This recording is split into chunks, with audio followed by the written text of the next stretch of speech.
You're going to be my partner in crime this morning. You're going to be wearing a little different hats.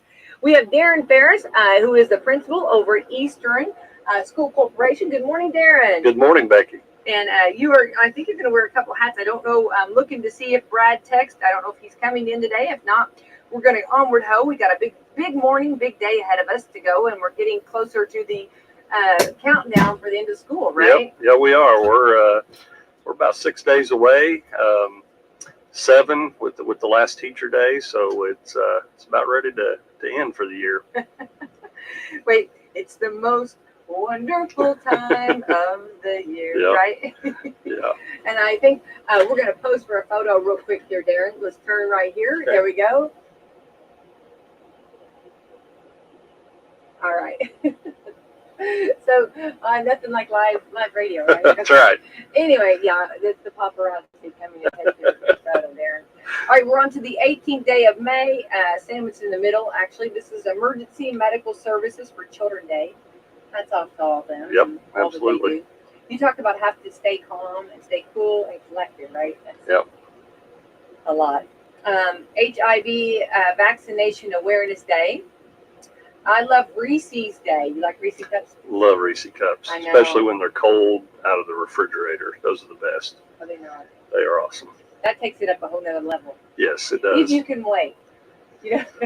That is true. I'm the one that puts it in the refrigerator, and 5 minutes later, I want them to be the perfect condition when I get them out. But you got to wait sometimes. I had popsicles the other day, and I tell you, it took over 24 hours, and I guess it shows how much sugar is in those. Yeah. And that's the more sugar, the longer it takes. Yep. We'll come back to that. I do have. Sure. I do believe we're going to jump right in real quick. I believe we have Michael Foster with us. Good morning, Michael. Good morning. So happy to have you on with us. I am Becky, of course, and I've also got Darin with me. He's going to co-host this morning. He's with me this morning. So we want to find out. We got a lot of events coming up, and you got a big event coming up in our community. So we're going to let you talk about it, Michael, and tell us what you got coming up. Yeah, absolutely, and we're happy to be there. So the 27th and 28th of this month, we are bringing No Prep Wars to Salem Motorsports Park. For those that don't know, next to the circle track, the airport runway that was there is turned into a drag strip. And Ken and those guys over there, reached out to us and are going to let us put a race on out there. So anybody who likes no prep racing, who watches it on TV, between Discovery and Street Outlaws, No Prep Kings, there's going to be a lot of names you recognize, some you don't, but we're going to come out and we're going to put on a good show. Okay, tell us a little bit about the degree of difficulty. Okay, so you take, so let's say Darin has a car and I have a car. And let's say that Darin's car is a little bit better than mine. On paper, I mean, it's a little more speed and all this.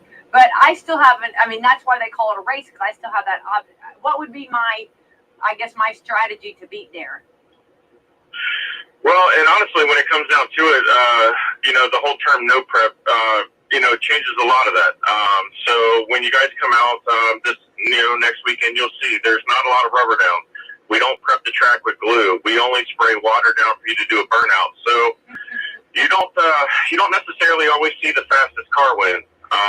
When it comes down to it, it's the guy who can tune his car to the track, and can get it down the track without having issues, blowing tires off, spinning tires.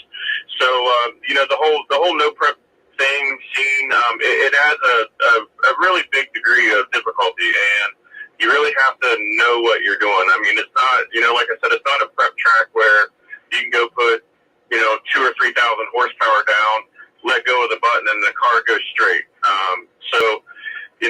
If you have a slower car than Darin, there's a good chance that you beat Darin, unless Darin's really good at what he does. And you'll be able to see that because we got some big names that are going to show up, and then we got some small names that are going to show up, and it doesn't really matter. My car's not going to be the fastest car there. I mean, I race as well. I have an all motor car, meaning I don't have a power header. I don't have turbos. I don't have nitrous. I don't have any of that stuff. So, but we get down and we go rounds. So it's more of an experience than it is, whose car's faster. Right. I think, you know, we learned in the Derby that, you know, you don't ever count anybody out, right? Oh, absolutely not. I mean, you know, we had a race a couple, probably 3 or 4 weeks ago, maybe a little bit more than that in Kentucky, and the guy who won it, I guarantee you, no way picked him to win. Love that. Away with $17,000. I mean, and you know, when he walked away with $17,000 cash. I love that. So it's not, yeah. So you know, it's not always the guy you expect to win. I mean, you know, you put really big fast cars on the track that's prepped, and you can pretty much pick out who's going to win as long as they don't have mechanical problems. Right. Well, this is a lot of fun, and you know, this is pretty awesome for our community. You know, for you to come and put this race on, and we don't have to drive, you know, too far away. It's right here locally, and we've all been wanting something to do, and so. Kind of, I think of like also the scene from Grease Lightning, you know, whenever they do that, you know, and I think of that. So is that kind of similar to this? Yeah, so you're talking about the street racing scene. So, yeah, I mean, if you've ever been to a street race, Grease is pretty accurate. You know, there's a lot of stuff that goes into it. We have group chats with a lot of these guys in them, so we don't put a lot of the smack talking out on Facebook or the internet. A lot of that stuff gets done in private. You know, we'll kind of do it in public a little bit too, but you know, these guys are serious about what they do. I mean, we're, you know, I think anybody in our group will tell you that, you know, if you need help pushing your car to the line, we'll help you. Love that. The moment we strap into the car, pull the seatbelt tight, we want to kill you, man.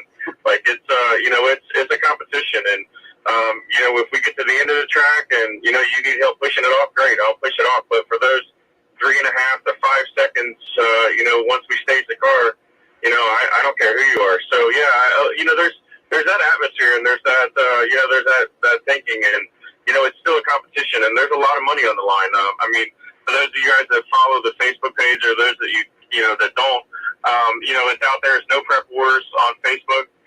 There's a bunch of ads running. We're, you know, with the flyers and everything that are up. Big Tire's running for $20,000.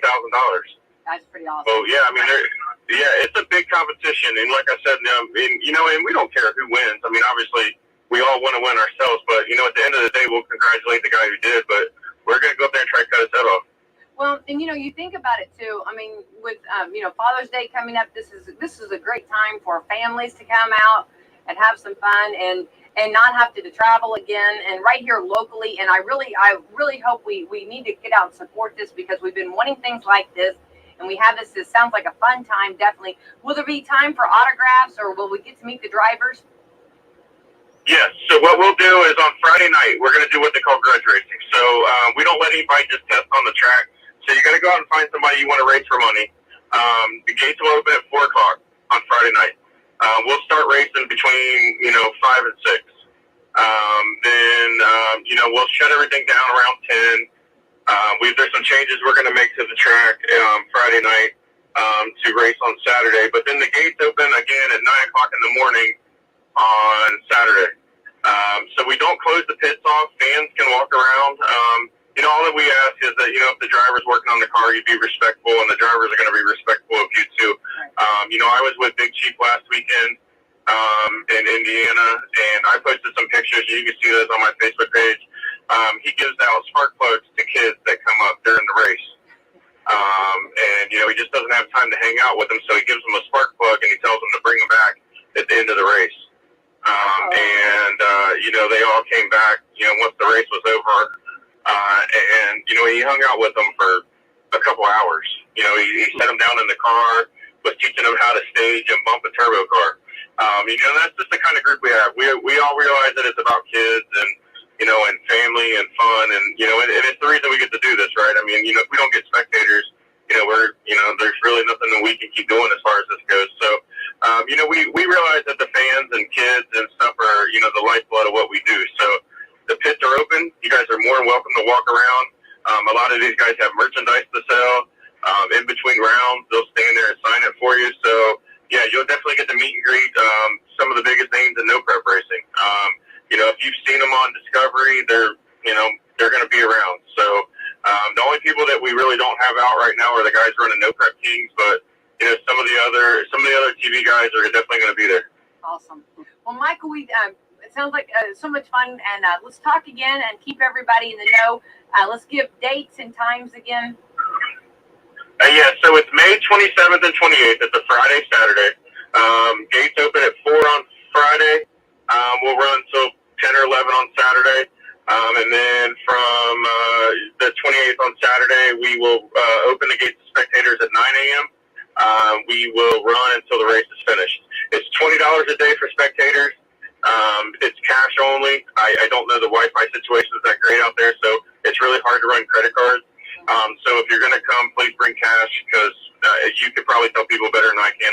I don't know how many ATMs are hanging around out there, but it just we tend to travel to these small towns that don't have a lot of Wi-Fi access when we get to them. So we're going to do all the traveling. You don't have to. We're going to come to you and put on a hell of a show. Yeah. Well, that's what I was going to say. That's the thing. You're coming to our community, and we're excited about that and going to put on a great show for us. And this will be something that for everyone to enjoy. And we're going to keep promoting it and reminding everybody to get on out and come out. And we appreciate you talking with us, Michael. And we'll get ready for it, okay? And get that cash ready, okay?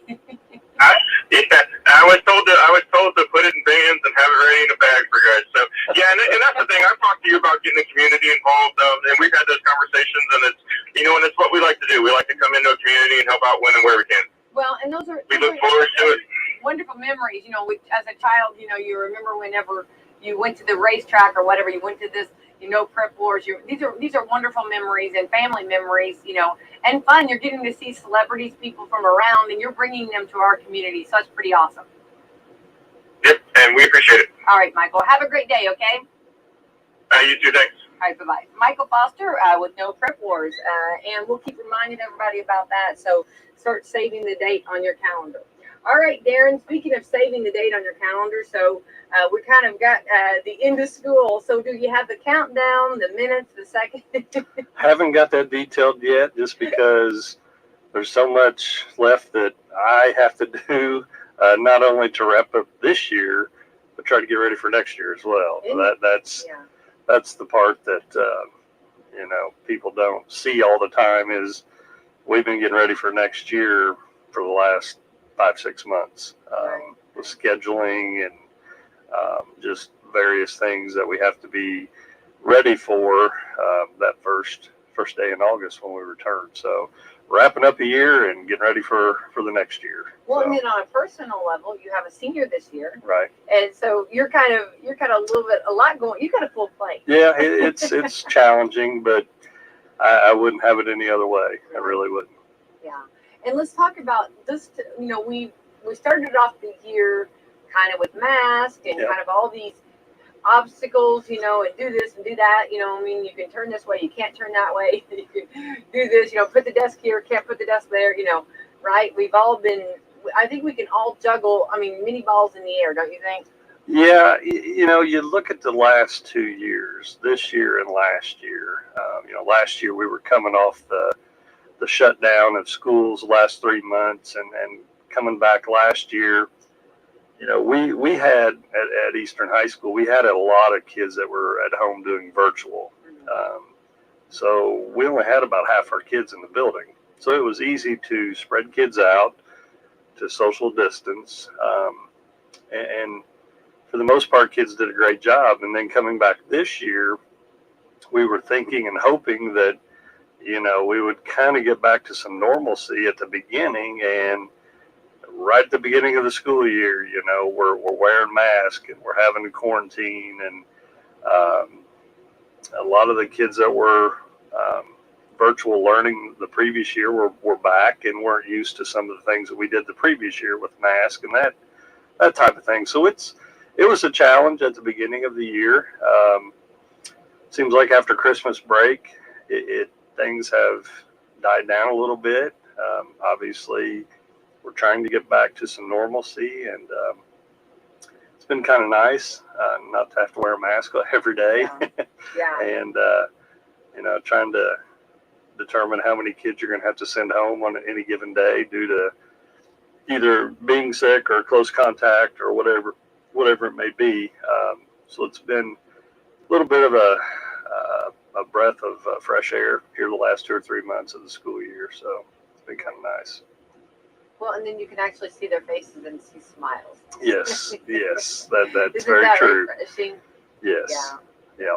For sure. Well, and I'm happy for these seniors because they would have been sophomores, right, when all this happened, and so they've kind of been through a lot of their high school career has been It's definitely, for the most part, it's been a rough go for them. Mm-hmm.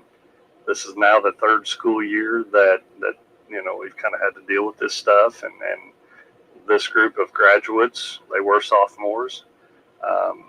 So they've definitely have had an interesting high school career. To say that they went through COVID in 3 different school years, and I'm sure that's something they'll talk about in the future with their kids and their grandkids, and tell some of the stories that they had to experience during those years. Definitely. Yeah. Well, and I think when they're 99 years old, they'll be telling somebody the story. I was in high school when COVID, right? And we had to do this and we had to do that. Yeah. And let's pray that in 99 years they'll say, "What was that?" Right. I don't even know what that is. Exactly. Wouldn't that be refreshing? Yep, that would But be. let's talk about. I want. There's so many different directions I want to go with you, Darin, on this because let's talk about graduation. I love your graduation. Yep. And so, how are you going to do it this year? Well, we're going to do it on the football field again. I love this will be the 3rd year in a row. We did it the COVID year, into June, 1st of July. I don't even remember when we had it, and it was very, very popular. So we did it last year. We got positive feedback from lots of people.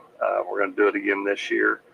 Going to have the stage set up a little bit different than what we've had the past couple of years to maybe accommodate some of our families and our guests that will be coming. So we'll have a little bit different setup, but it'll still pretty much be the same that we've done in the past. We always buy the students those folding chairs that they get to keep, so I love it. we've got those for them. So yeah, it'll be here.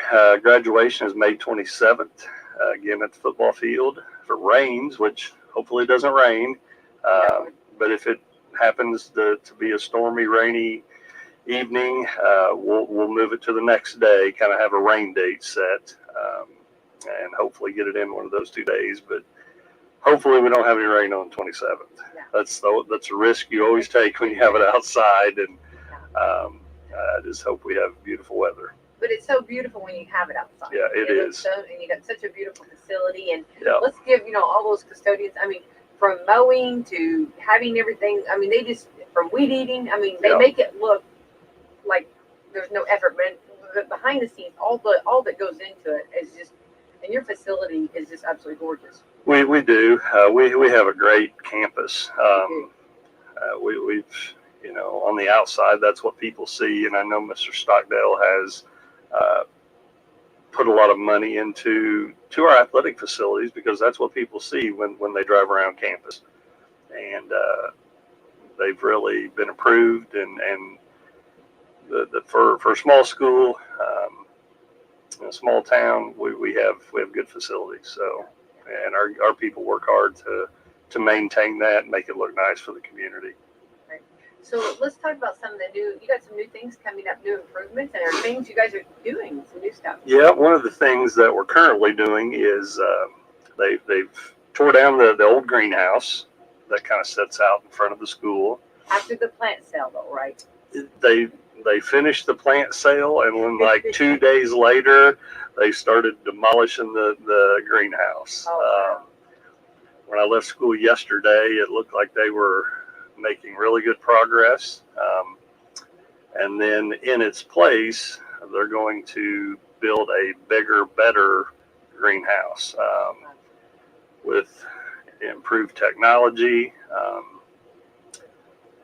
If my FFA teacher was sitting here, he could tell you all about it, but I know it's going to be state of the art, top of the line. We're going to be able to do lots of things with our ag program. And I know we've kind of gotten into the growing our own produce. I know we grew lettuce, and that was used in the cafeteria for salads this year. That is so awesome. I'm thinking we will have bigger plans to use the new greenhouse for. But we've got some exciting things going on. I know there's some other construction things that are in the works. Haven't seen any demolition or actual construction, but I know that Mr. Stockdale and the school board are working hard to get those things going, and I think probably pretty soon we're gonna see some nice changes at the high school and even at the middle school. It's going to involve them as well. And anything that could be breaking news right now? Well, we're looking at our current cafeteria in the high school. Okay. Well, it's been talked about. Our current cafeteria in the high school is going to be turned into what we call our manufacturing academy. Okay. So we're basically going to take probably when you were in school and I was in school, we call it shop class. Oh, yeah. It's got a new fancy name, advanced manufacturing, and we have all these new graduation pathways. So there's different classes that we have to teach in a sequence from one year to the next. But we're trying to expand that program and do a variety of things in there. It's not just working with wood. We're working with other materials such as metal and just various things. We're going to hopefully evolve that into kind of a business setting. It's kind of what we've talked about this year. That may be down the road. But we're going to try some different things with our manufacturing academy, and that will be moved into our current high school cafeteria. The cafeteria and the kitchen area will all be part of the manufacturing academy. So it'll be a bigger space. It'll be better. I know Mr. Llewellyn, our teacher, is excited about it. Hopefully we'll have it in place and have some things going at the beginning of the school year. So that's another little project that's going on. And then I know they're working on building a new joint cafeteria with the middle school and the high school. It's supposed to be very modern looking. Kids can go here to get pizza or go here to get a salad or here to get a sub sandwich or whatever. So kind of reminds me of all three. All three. That's probably what I'll do. It's kind of like when you go to the mall and you have the food court. Yeah. You can kind of pick what you want. It'll have some similarities to those things, but when you hear about these new projects that go on, you get excited and you just want to see the end product and you want to see it now. Yeah. And we know it takes time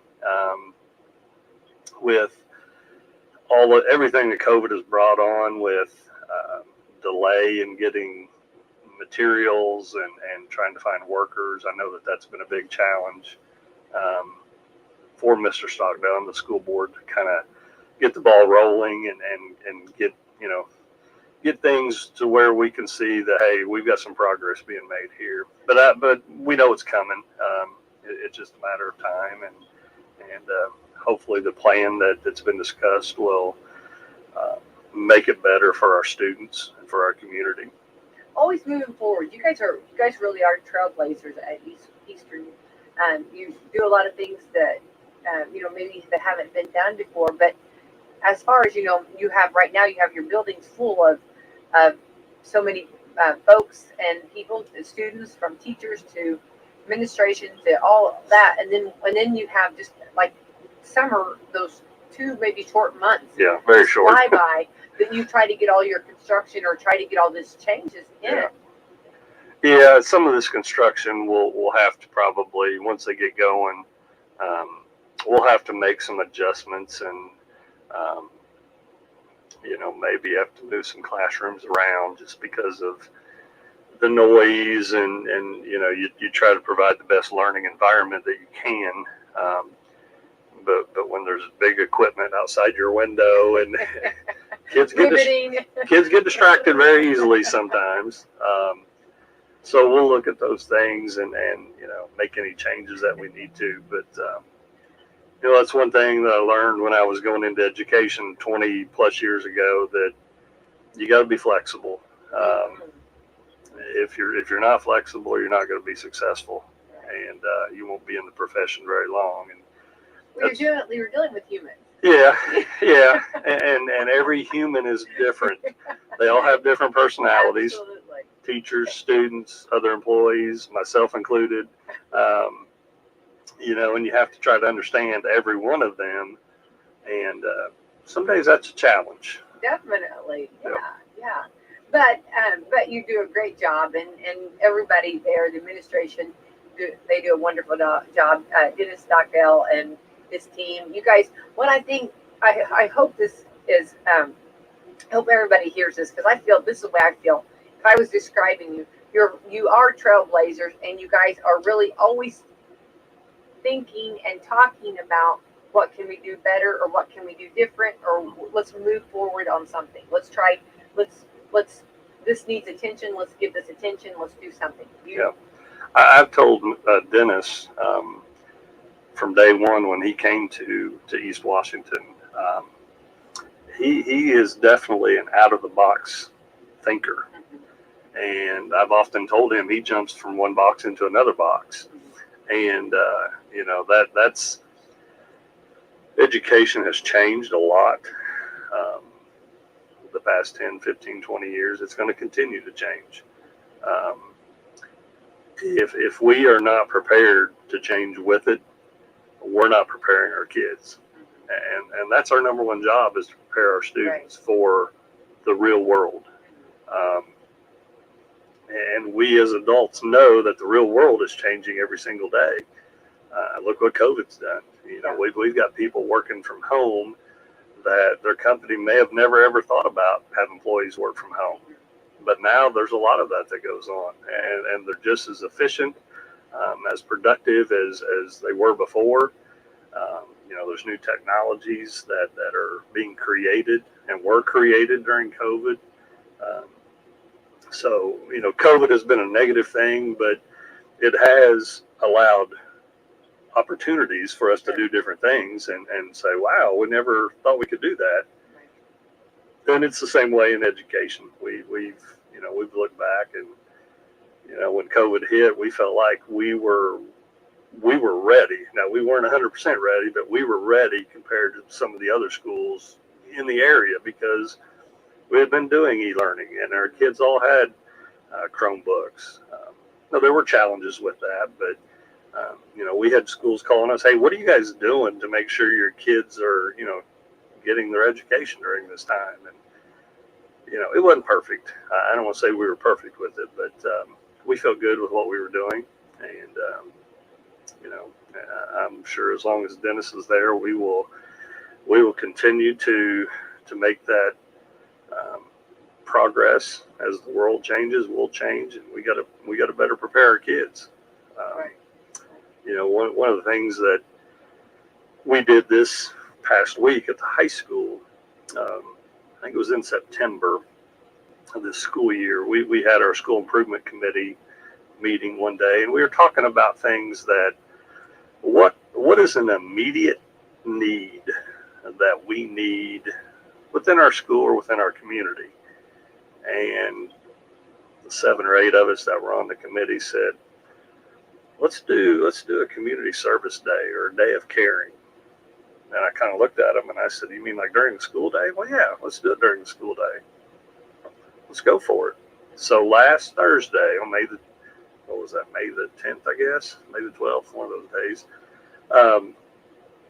we didn't do any math, we didn't do any English, science, or social studies.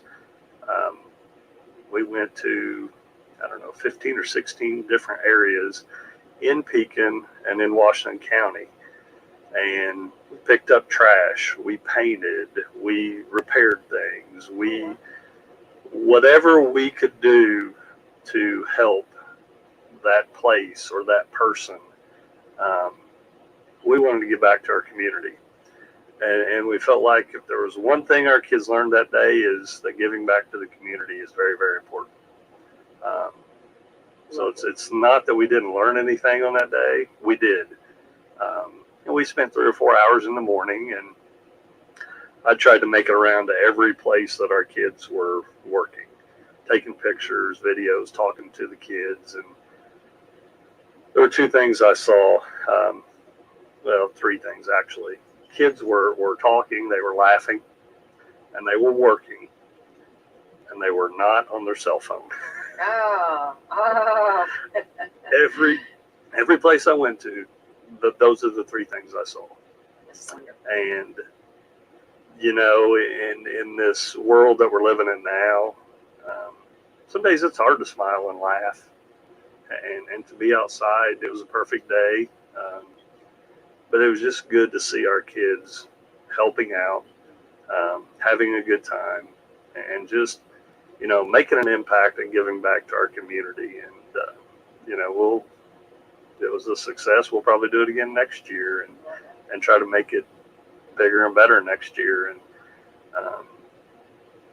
you know, we were in Salem over at the Little League ball field. I think our kids painted every dugout that they had over here. Oh my goodness. We went to the fairgrounds and did some things. What a blessing. That's fantastic. Yeah, I reached out to Sean Romero, and she kind of got us hooked up a little bit with a couple places. And, you know, we went out to Lake Celinda, and the sheriff's department, Sheriff Miller, had some landscaping that our kids did. So it was just a good experience. Went to the Pekin Park and picked up trash from the school all the way into Pekin, and went to a couple of churches and helped out. And Silver Fox Cafe and Telemedia needed some things done, so it was a good day. And you know, I'm trying to put together a little video of the day, of the pictures. So hopefully today or tomorrow I'll have it on our Facebook page. So encourage people to go look at it and just see what our kids were doing. And just felt like it was important for our kids to give back to our community, because they don't realize sometimes what our community does for us at school. It may be something small or it may be something significant. And kids need to understand that as you grow older and wiser, you got to help out and you got to give back. Because when we do that, we're doing our small part to make our world a better place. And we all know that we need a lot of that going on right now. So I love that. Yeah, it was a good day. And, you know, it was a lot of work for me and a few of the teachers, because we were calling people and did it by our homerooms. And every homeroom has about 15 to maybe 20 kids in it. And you would call somebody and they would say, yeah, I'll take 4 or 5 kids. Well, I don't have a homeroom of 4 or 5 kids. I've got a homeroom of 15. Will that work? And no, I don't need that many. So, but we had a lot of places to go to, and it was a good day, and our kids worked hard, and it wasn't all day. It was 3 or 4 hours in the morning, and they went back and ate lunch, and then for about the last hour of the day, they went back to their homerooms and reflected on the day, and you know, said, what did they learn? What were the pros? What were the cons? What we could do better next year? So I got a lot of good feedback. Some of the kids were like, well, can we do this once every semester? I love that. Yeah. So it may evolve into that, but you know, it was a good day, and kids did learn on that day. Just maybe wasn't about Algebra 1 or European history, but they did learn something very important last Thursday. Right. Oh, I think it's fantastic. I love that. And I think sometimes, you know, with our schools and our children, a lot of times, you know, they get up early, they start off, they go to school, and then usually if they're involved in an extra, you know, activity, you know, some kind of activity, and then by the time you get supper, homework, baths, I mean, a lot of times you don't actually get to see all that your community has. Right, and right. This probably, you know, these are probably eye openers for this, you know, and sometimes, you know, you drive by someone, you don't realize, you know, but think about that now forever, like the ones that painted. I mean, they'll like always remember we painted that area, Right, you know what I mean? right. Or we picked up trash here, you know what I mean? Or Yep. we did this or we did this. Those are things that they'll always remember doing. And I love the idea. And you started somewhere. You know what I mean? Instead of just, you know, I think that's something too, you know, if it wouldn't have gone over well and received well, then you don't ever have to do it again. Yep. But you tried, and I love that. And it actually has been I think it has to be successful. It's a great idea. I had a few emails from parents that were very pleased with the idea and trying to teach kids the importance of community service. Well, and this is their community. Exactly, that's what we told Darin, them. we're going fast. Yeah. We need these people coming up. We need these. Yeah, I always tell my girls, we're going fast. They are the leaders of the future. Absolutely. And you know what we did on that day, maybe it caused a light to go off in Exactly. maybe 5 students' heads to say, you know what, I need to be a better leader. I need to think about when I'm driving down the road, do I throw this McDonald's cup out the window? So it was a learning experience, and like I said, it was beautiful. It was mid-70s, a little bit of a breeze. It was a good day. We couldn't have picked a better day to do it. Well, I love that. I think it's wonderful and good. Yay for you. And it was your senior class, or was it? Oh, it was the whole school. The whole school. The whole school. Wow. Now our Prosser kids, they weren't involved because the time frame that we did it in, they were either at Prosser or going to Prosser or coming back from Prosser. So it was kind of a bad timing situation for them. But we had over 320 kids that were involved. Oh, that's how you got all this done. I was like, how in the world? Yeah, no, it was not a small group. It was a large group. I was like, okay, that makes more sense. But boy, let's switch gears. Let's talk about Prosser. What a huge blessing we have with Prosser. Yeah, it's a good resource to have for our students and our children. Yeah, and I know we're not the only school. I know Salem and in West Washington, they do the career and technical ed programs, which is what Prosser is. Yeah. But there are some things that we just can't do at Eastern. We don't have an aviation program. We don't have a heavy equipment. We don't have some of the things that they do. So for our kids to be able to go to Prosser and learn those skills that hopefully they will use in a job or a career after high school or even during high school is a big benefit to our kids. It's huge. Yeah. And some actually, they start right off, right after school. They can go right into their career, or there's places hiring them right out of the bat. When they have those skills. Yep. I think it's the seniors during their last. I don't think it's last semester, but maybe the last grading period, the last 9 weeks. They do a lot of internships, which usually turn into jobs. Kids will come back and say, I'm making $24 an hour. Yeah. When I was 18, 19, I wasn't making close to that. So for an 18, 19-year-old kid to go out and start off making that kind of money and, hopefully turn into something bigger and better down the road. If the light bulb goes off and they know what they want to do, and they know what career or what path, and a lot of this too. Just like I think of like welding. Maybe that's not something you're going to go into, but those are skills that you can always use, like on the side. And a lot of this stuff you can either do if you wanted to do a part-time job or somewhere in your life where something. Correct. But your career, you have so many options. Yep. So I always call it putting tools in your tool belt.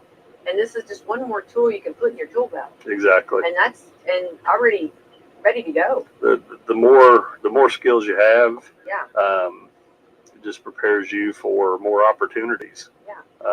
If you only know how to do this one thing, you could probably get a decent job. But if you have many things that you can do, then that just opens the door for, like I said, many opportunities to go out and do a variety of things for a living. I think it's fantastic. Yep. I love that. And, if somebody wants to go ahead and start in their career and start right off, they got that, Yep. Just wish it was a little closer to here. I know our kids are driving there or going there 30 minutes and coming back 30 minutes. So that's an hour of their day that they're on a school bus. But Darin, you kind of, there's some people that have jobs that do that too, right, true. So that's kind of an opportunity, for it. sometimes it might be a downtime too, Yeah, I think it Listening is. to the radio on the way home, sometimes it's not a bad thing. I'm pretty sure our morning kids probably sleep all the way down there because they leave school at 7 a.m. and I'm sure most of them are probably still half asleep when they get on the bus. And I don't blame them. No, I don't either. I don't either. Especially when somebody's driving, when that smooth drive is just sometimes it's just very relaxing. And yeah, I would be a nap. I'd probably have to have a pillow. Yeah, Be on my definitely. Seat, Definitely. No, I think it's great. So, how many actually? Let's talk about graduation. How many are we having graduate? Am I putting you on the spot? Yeah, you are a little bit. I don't know the exact Okay. number off the top of my head. I know we still have a few kids that are trying to finish up some classes. Well, and this is the crunch time. It is. We deal with it every year. Absolutely, and that happens. And It'll roughly be around 100. that's awesome. Yeah. Give or take a few. We're doing everything we can to get some of our students those last couple of credits they need to graduate, And some of them need a little more boost. they do.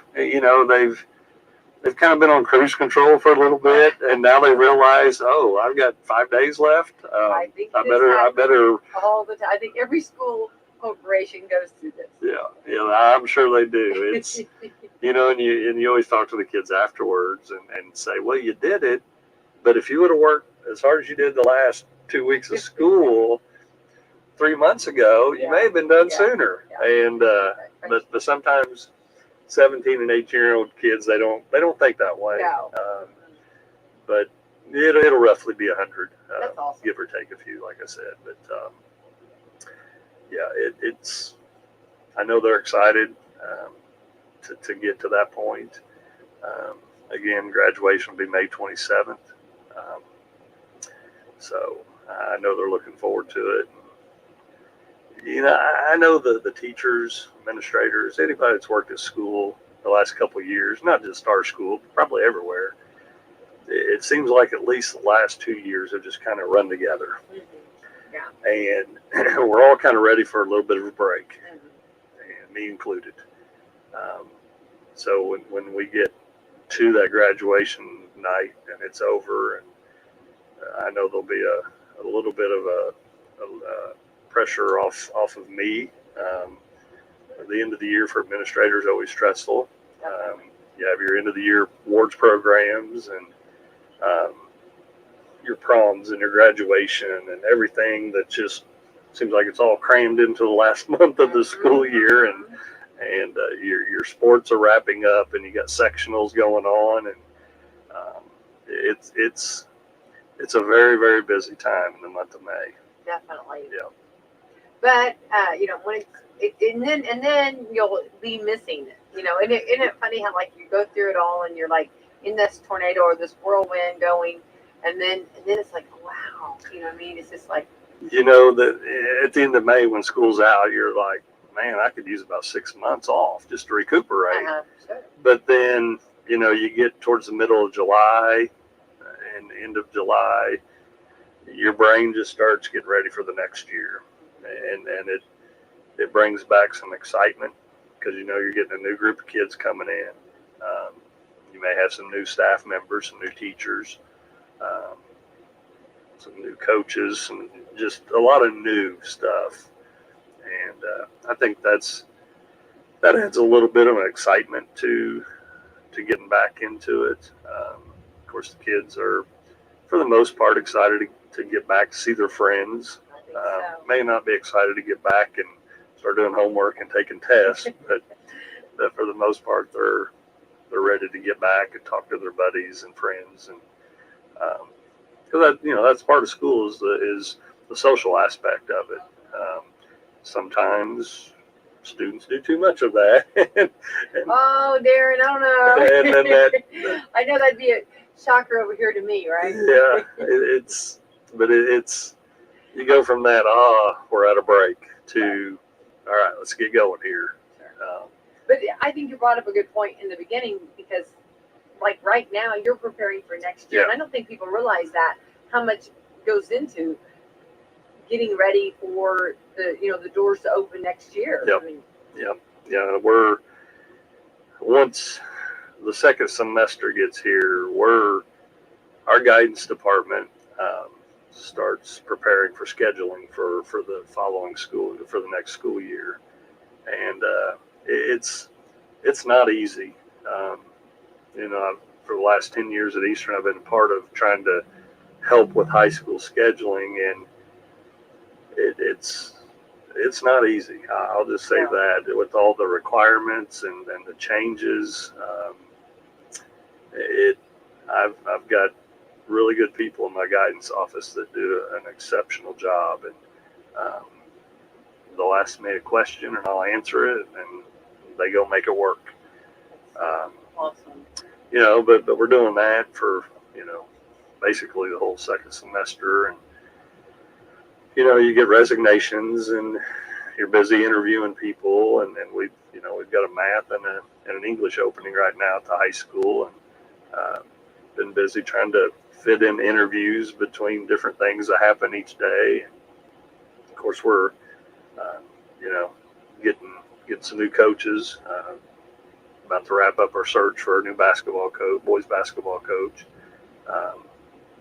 That should be approved at next Tuesday's board meeting, I think. So it's already been what I call the crazy season, where you're interviewing people and trying to hire that position, and every now and then you'll get a surprise in the middle of the summer, and somebody will retire, or maybe get a different job closer to where they live if they don't live in Pekin. So that creates some interview time in the middle of summer, but it's something you have to do, and you do it.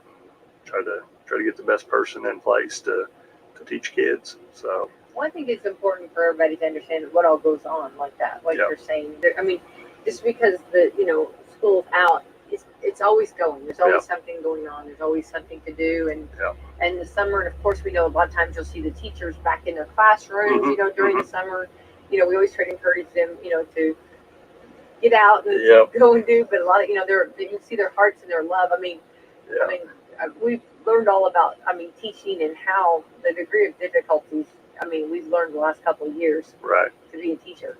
Well, and something I haven't talked about is our graduation will be May 27th, but that following week on Tuesday we'll start summer school, and we'll have kids that'll come back and take whatever course that maybe they need a credit in, and summer school is a big part. It's an important part for our kids at Eastern, because you only have so many periods throughout the day when the school year begins, and you can only take so many classes, right. And we get kids in certain situations that need more, and summer school is a great opportunity for them to come in and wipe out 2 or 3 classes and get a couple of credits. So we'll do that the month of June. So it's sometimes for certain people kind of a year-round thing. My contract says I work this many days, but I never work that many days. It's always over that. But it's nice because I live close to school. So if I have to run over there for something that, something's come up or somebody needs something, it's 4-minute drive there and take care of it. So, I've got a supporting family that understands that. May not like every situation. I got to run over to school for a minute, but they understand, and they're supportive of that. So. Well, that's wonderful. Well, it's an exciting time and a busy time, and of course, you're chomping at the bit with this weather to get outside. Everybody is, and they keep focused. That we're down at the final stretch of this. We're getting there, and trying to keep everybody focused. I'm sure. It's definitely a challenge to keep everybody focused, because they've got vacation in their mind, they've got sleeping until noon on their mind. It's they've got a lot of things on their mind right now that they're ready to get started, and just have to remind them, hey, we got a few more days here, so let's finish strong is what I tell them. Yeah. How much can I eat in one day? Yeah. The fridge. Yeah. Groceries always go up, it seems like. Oh yeah. The groceries go. So on also speaking of food, East Washington usually has a wonderful kind of a food program that you help out, um, and I that maybe more the elementary, or do you know much about that, or is it? Are you talking about the summer food program? Yes, I Yes, love it. yes.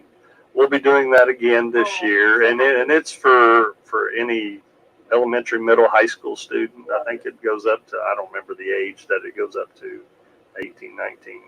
I don't remember the exact age, but yeah, we and our kids that come to summer school, they take advantage of that. Some of our sports Good. teams that have practices and workouts during that time, they'll go and you know, get a free lunch. That's wonderful. Summer school kids, you know, they will take advantage of the breakfast and the lunch. Awesome. So it's good for our kids, good for our community, and Greg Hopkins and his staff do a phenomenal job of trying to do their very best to make sure our kids are fed. Love that. And you know, I know Greg wears many hats. He feeds them and he transports them. So Greg has a He might be my big favorite job. guy. You know, you're the food guy and then the transportation guy. You got a good thing going. You know? He is very, very busy. Yeah, he is. He cares about our school and our kids and our community, and you know, without Greg, I'm sure our school and our corporation will be where it is today. He's been there a long time, and I hope his ears are burning because I mean I love this because I'm a Greg fan too. yeah, And all that he does behind it, and anytime I have a question or anything, he always is right there. You know what I mean? Yep. And like you said, I mean he's a shaker and a mover. He is. With the food program, and I remember during COVID trying to make sure that you know the students that or people that you know that were home, you know, trying to get them food, Mhm. you know, and busing and bus, making sure transportation there and back. These are very important, you know, and he's that guy. Yeah, he is. He's a big part of our corporation and does a great job and always busy. When I have a question and I call his office phone, when he actually answers the phone, I'm surprised because he's usually running here, there, and everywhere, and I'm usually prepared to leave a message and he'll answer. I'll be like, "Oh, you're here today." So it's you know, and I'll say this too. I'm bragging about a couple people here. Luke Dean is my assistant principal at the high school, and you know, Luke's a Salem guy, went to Salem High School, and being an assistant principal and doing what he does, which is probably 90% of his job, is discipline. And we touched on it earlier. When you get to this time of year, the discipline goes up a little bit. Sure. And you know, I got to give a shout out to Luke. He's in his second year as my assistant, and you would think he's been doing it for 10 years. He's very level-headed, comes up with great ideas, takes care of those problems, and kind of lets me do what I'm supposed to be doing. And that's trying to move our school forward, to work on graduation rate, to help create new programs, and just kind of run the building. But I got to give a shout out to Luke because he does an outstanding job, and without him, you know, our building would not be what it is today without Luke. He's done a great job in his first 2 years as assistant principal, and hope he stays there for a long time, or at least until I'm there when I'm ready to retire. But that'll be several years down the road. You know, he and I get along well, work well together because I helped him with football the last few years, so we kind of got to know each other better that way. But that's why anybody that associates that name, they might think that he's also the coach. He is. But he's also. I'm so glad you're bragging on him. Yeah, he does a good job of separating football coach from assistant principal, because there are times he has to discipline some of his football players at school, and you know, he doesn't show any favoritism towards his players. He treats them just the same as any student in that building, and you know, he's very prompt, and hey, we got this going on, let's work on it, let's get a decision, and let's move on. And that's what I like about him. He doesn't beat around the bush and take all day or a couple days to determine something. It's here's what it is, and here's what we're doing, and let's move on. And that's just the way he is. But I want to give a shout out to him because he has a very negative job because discipline seems to be negative. So those people in those positions need a pat on the back because it's not lollipops and gumdrops. No. And lots of times he and I play good cop, bad cop. Yeah. So. Yeah. Well, that's awesome. Well, Darin, I'm so glad you came in. Education Wednesday, East Washington School Corporation. You guys are fantastic over there. And maybe we can get together through the summer and find out some of the things going on. Sure. And if it's not you, if somebody, a representative from the school, because we love to hear the different departments. And today we're focusing on the high school and all that you've got. And you're doing a wonderful job. And we're so proud of of our school corporation here to our east here in our county. What a wonderful, you guys do great things and you produce great folks, great community leaders too. Yeah, we have good kids, we have good parents, good staff. When you combine all those together, you produce positive results and you make our kids better and hopefully you see them go out into the world and do great things. It's neat to follow on Facebook some of our graduates and see them post, hey, I'm graduating college and I'll be going into this. And it's like, I'll send them a little message and say, I'm proud of you. Just to let them know that we're still thinking about them. Sure. So it's good. It's good. And, we're going to keep trucking along these next few days and get to the end, have a little break, and then get going again. So, all right, rev it up. Yep. Well, Darin Farris, thank you so much. I would like to thank our other sponsor. We need to thank our sponsors: Walmart, Meadowview Healthcare Center, Salem Crossing, Hoosier Uplands, Celebrity Home Loans, Dr. Mindy Gunn, Dr. Black's Eye Associates, and Fox Philly Wealth Management. Darin Farris, Eastern School Corporation. Thanks for coming in, Principal. Thank you for having me, Becky. Yep. Thank you. Thank you.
With the paperwork or the